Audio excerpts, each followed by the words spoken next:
Good morning and welcome to my invitation to write a letter to money. And this is the Tuesday broadcast where I review the coaches interviewed by Deborah Fryer. And the coach today that I'm looking at, her work is Wendy Collier. And one of the things that she does is go through the purpose of confusion in our lives. And when we're in confusion, we're confused about what our sole purpose is, confusion about what to do next. What she's found is that confusion goes hand in hand, holds hands with fear. And if we let fear rule our lives, then we are unable to move ahead.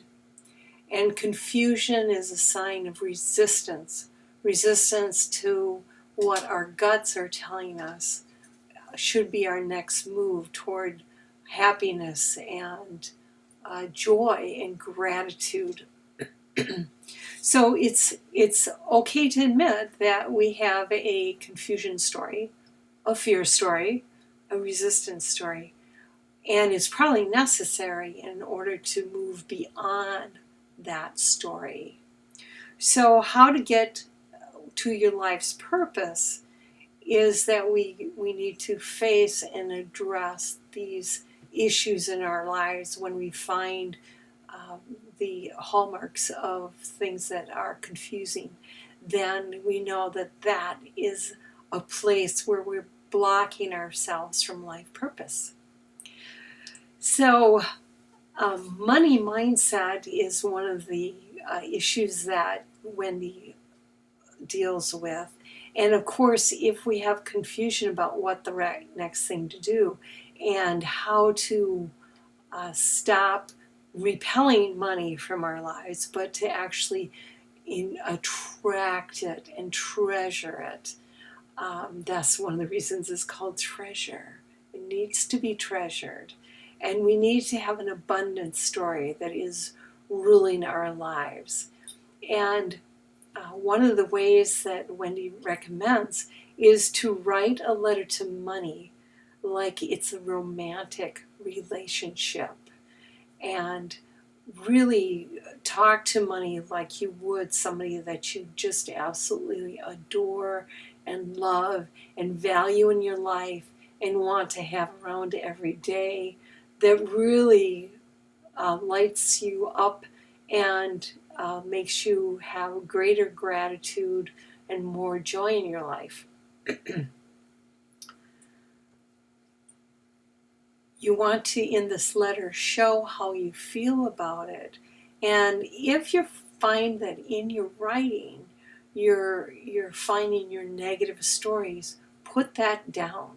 Because in order to shed negative stories, you first have to acknowledge, accept, and release.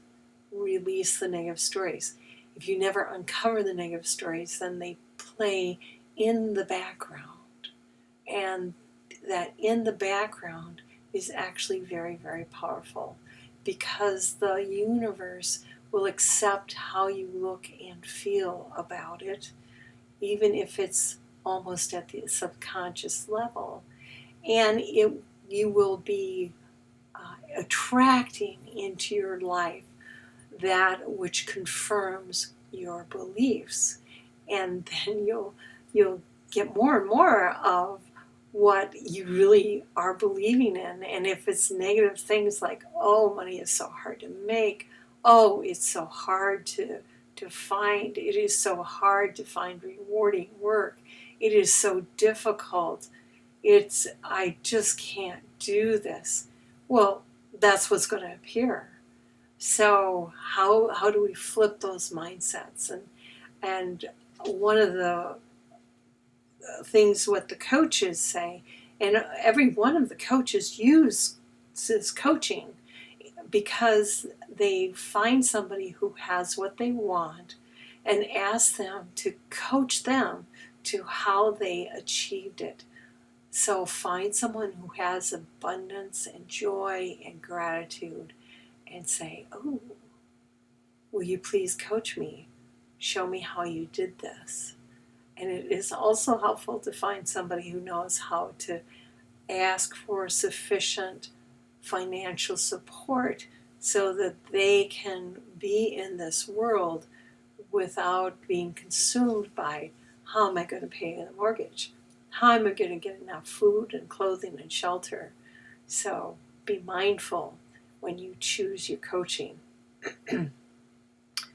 So one of the things that I really liked was how Wendy talked about how do you determine if your relationship about money needs healing.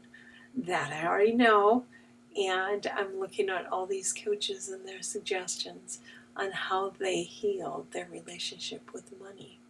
So I invite you to do so also, and today's thought is to write a letter to money like it was a romantic relationship.